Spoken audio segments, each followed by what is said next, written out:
ಇವತ್ತು ಈ ದೇಶ ಕಂಡಂಥ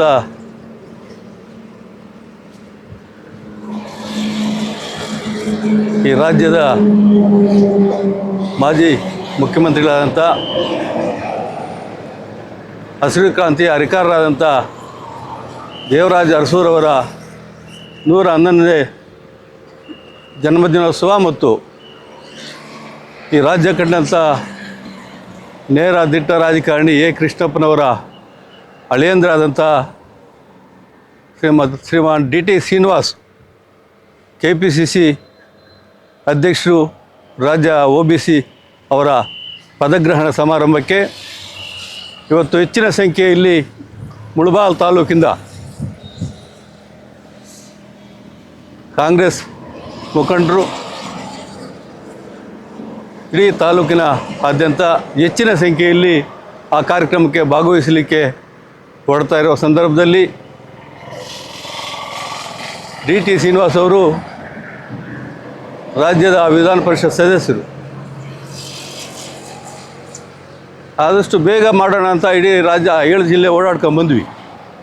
ಕಾರ್ಯಕ್ರಮ ಕೆಲವು ಕಾರಣಾಂತರಗಳಿಂದ ಲೇಟಾಯಿತು. ಮೊನ್ನೆ OBC ಕಾರ್ಯಕ್ರಮದಲ್ಲಿ BK ಹರಿಪ್ರಸಾದ್ ಅವರು ಆದಷ್ಟು ಬೇಗ ಪದಗ್ರಹಣ ಮಾಡಬೇಕು ಅಂತ ಸಂದೇಶ ಕೊಟ್ಟ ಮೇಲೆ ಇವತ್ತು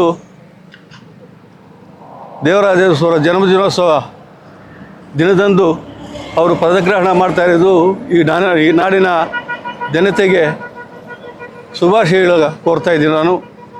ಯಾಕೆಂದರೆ ದೇವರಾಜ ಅರಸು ನಂತರ ಈ ರಾಜ್ಯದಲ್ಲಿ 2013ರಲ್ಲಿ ಅಧಿಕಾರಕ್ಕೆ ಬಂದಂಥ ಸಿದ್ದರಾಮಯ್ಯನವರು ದೇವರಾಜ ಅರಸು ಅವರ ಮಾರ್ಗದರ್ಶನದಲ್ಲಿ ಇವತ್ತು 8 ವರ್ಷಗಳ ಕಾಲ ಈ ರಾಜ್ಯವನ್ನು ಆಳಿದಂಥ ಸಿದ್ದರಾಮಯ್ಯನವರು ಹಿಂದುಳಿದ ವರ್ಗಗಳು, ದಲಿತರು, ಅಲ್ಪಸಂಖ್ಯಾತರ ಬಗ್ಗೆ ಹೆಚ್ಚಿನ ಕಾಳಜಿ ವಹಿಸಿ ದೇವರಾಜ ಅರಸು ಏನು ಅವರ ನಡೆ 1972ರಿಂದ ಅವರ ಅಧಿಕಾರಾವಧಿ 7 ವರ್ಷಗಳ ಕಾಲ ಈ ರಾಜ್ಯವನ್ನು ಆಳಿದಂಥ ದೇವರಾಜ ಅರಸು ಅವರ ಜನ್ಮದಿನೋತ್ಸವದಂದು ಇವತ್ತು ಡಿ ಟಿ ಶ್ರೀನಿವಾಸ್ ಅವರು ಅಧಿಕಾರ ತಗೋತಾ ಇರೋದು ನಮಗೆಲ್ಲ ಸಂತಸ ಸುದ್ದಿ.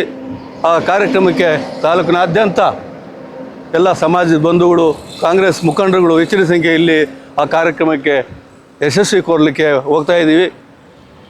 ಈ ಮುಳಬಾಗಿಲು ತಾಲೂಕಿನ ಎಲ್ಲ ಸಮಾಜದ ಮುಖಂಡರು ಮತ್ತು ಕಾಂಗ್ರೆಸ್ ಮುಖಂಡರ ನೇತೃತ್ವದಲ್ಲಿ ಇವಾಗ ಫ್ರೀಡಮ್ ಪಾರ್ಕಲ್ಲಿ ನಡೆಯುವ ಕಾರ್ಯಕ್ರಮಕ್ಕೆ ಇವತ್ತು ಸಿದ್ದರಾಮಯ್ಯನವರು, DK ಶಿವಕುಮಾರ್ ಅವರು, BK ಹರಿಪ್ರಸಾದ್ ಅವರು, ಇಡೀ ರಾಜ್ಯದ ಏನು ಮಂತ್ರಿವರ್ಗ ಇವತ್ತು ಅಲ್ಲಿರುತ್ತೆ. ಆ ಕಾರ್ಯಕ್ರಮಕ್ಕೆ ಹೋಗ್ತಾ ಇರೋದು ನಮಗೆಲ್ಲ ಸಂತೋಷ ಸುದ್ದಿ ಅಂತ ಹೇಳ್ತಾ 2 ಮಾತು ಮಾತಾಡೋಕ್ಕೆ ಅವಕಾಶ ಕೊಡ್ತಾ ಮೇಲರೂ ವಂದಿಸಿ ನಾನು ಮಾತು ಮುಗಿಸ್ತಾ ಇದ್ದೀನಿ.